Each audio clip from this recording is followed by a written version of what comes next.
माड़ी इसे अखा दांग साइड जों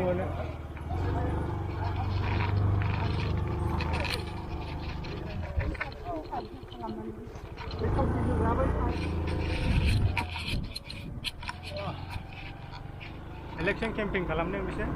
UPPL पार्टीनि इलेक्शना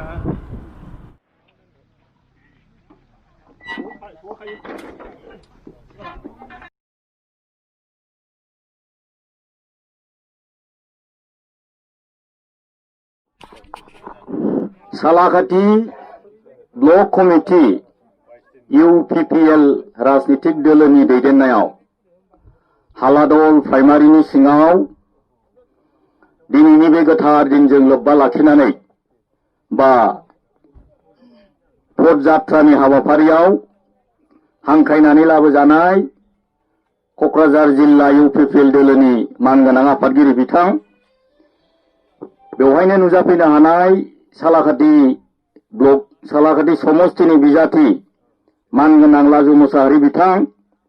आरो बावहायनो नुजाफैनो हानाय सेन्ट्रेल डिस्ट्रिक्ट ब्लक प्राइमारि आरो बुथ कमिटिनि बायदि बायदि आयदानि दैदेनगिरि नोंथांमोन महिला मन्चनि जुब शाखानि दैदेनगिरि नोंथांमोन दिनैनि बे गोथार दिनजों लोब्बा लाखिनानै जोंनि जिनाखि परिबर्तन जात्रा बे गोथार परिबर्तन जात्राया फैयै फैयै दिनै बाथि बा प्राइमारियाव आगान सुफैबाय दा दिनैनि बे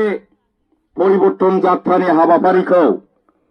जोंजोंनो हांख्रायनानै लाबोजानाय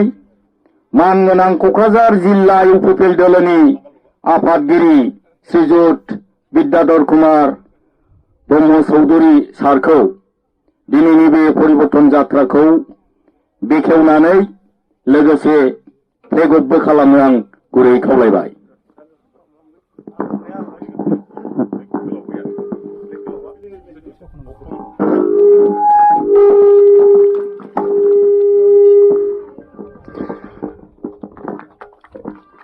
UPPLनि बिथोन बायदियै 40टा समष्टि बा 40टा समष्टि जे लामा हान्थिनाय पदयात्रा बे पदयात्रा दिनै सालाकाटी 12 नं समष्टिनि सिङाव थानाय हालादल प्राइमारिनि UPPLनि जे फैलाव फोथार बे फैलाव फोथारनिफ्राय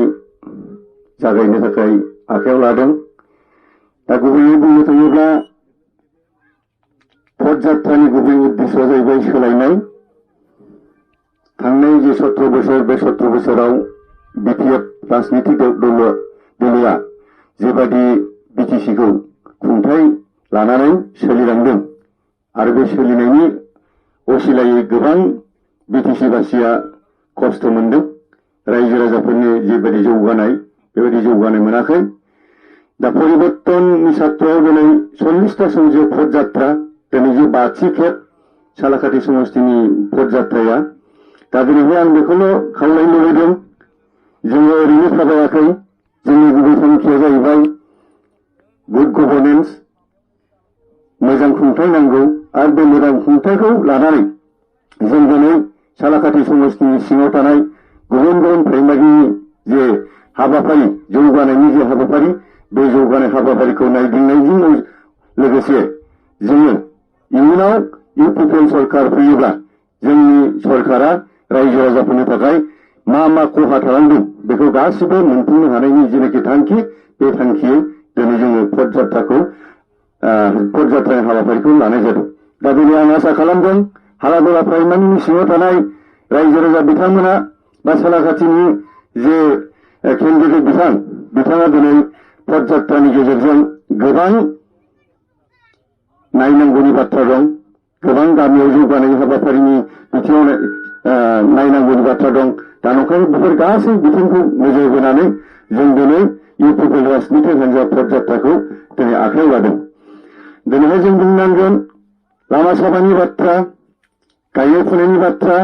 फरायसालिनि बाथ्रा आरो बे बिटिआर सक्तिनि गेजेरजों जों जेरैखि जाया बिटिआर सक्तिखौ दाफुंनांगौब्ला जोंनो UPPL सरकार नांगोन आरो UPPL सरकार फैबासो जोंनि जे बिटिआर सक्तिनि दफाफोर बे दफाया जों खामानि मावनायनि सुबिदाखौ मोनगोन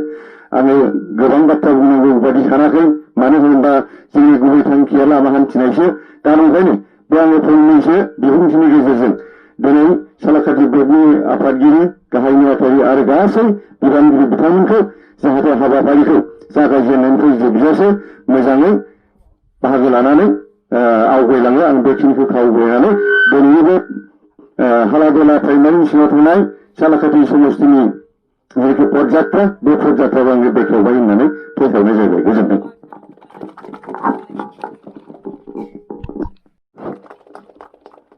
If we will long live,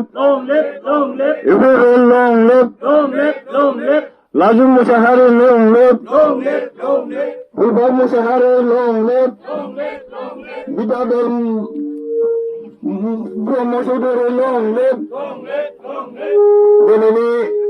Rathyatra हालादल सिंनि मोनफ्रोमबो गामिनि लामाखौ जोंनिनो हालादल प्राइमारिनि गाहाय नेहाथारि मुस्रि तुलाराम मुसाहारिया दैदेनलांगोन बेनि उनावनो थांनांगोन आं बेखिनिखौनो बुंनानै आङो बे समाव बे बिदाय हरनानै आङो